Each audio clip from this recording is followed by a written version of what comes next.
Hi, welcome back. In this video, we are going to talk about determining normality. We have been solving problems using a normal probability distribution, and one of the steps that we have needed to follow in these problems has been that we need to check to make sure that we have a normal model.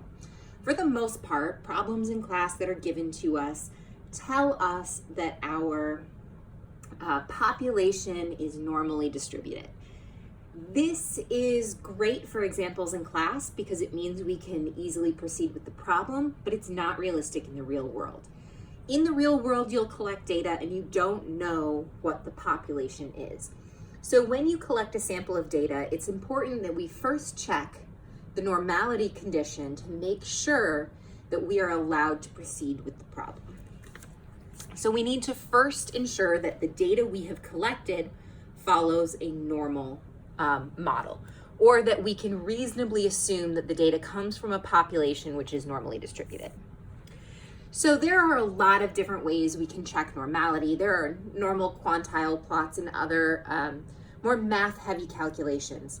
In this class, we are going to consider three main areas that we'll consider to decide whether or not we think a model is approximately normal. So the first thing we are going to look at is a histogram. We're going to look at the histogram and we are going to make a judgment about whether or not it is roughly unimodal, symmetrical, bell-shaped. If it is approximately those three things, then we're going to proceed with our checks. Our second check is the Pearson coefficient. The Pearson coefficient is a calculation that uses the mean of our sample data, the median of our sample data, and the standard deviation of our sample data to come up with a value to estimate the skew of our data. It's a measure of skewness. In a normally distributed model, the mean and the median should be the same. That's one thing we know about normal models. The mean and the median are the same.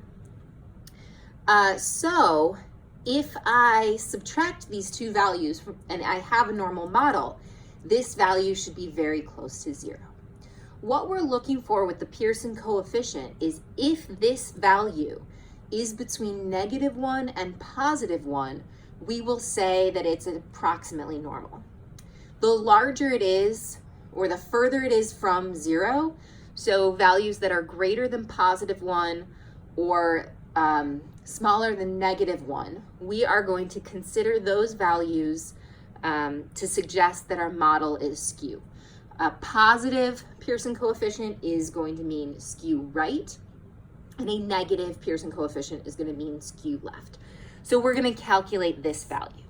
Once we have calculated both of those, we are going to look for any outliers. Normal models should not, or data that comes from a normal distribution is not likely to have outliers. We don't expect there to be outliers. So we are going to check for them. And we are going to check for them using our quartile and IQR definition of an outlier. So we are going to find the upper limit by taking our third quartile and adding 1.5 times the IQR. Any value, any observation larger than this number is going to be considered an outlier. And then we're going to find our lower limit by taking our first quartile and subtracting 1.5 times the IQR. Any value smaller than this lower limit will be considered an outlier. And remember that IQR value is Q3 minus Q1. So in the next two videos, I'm going to look at some examples of working through these checks and how to apply them.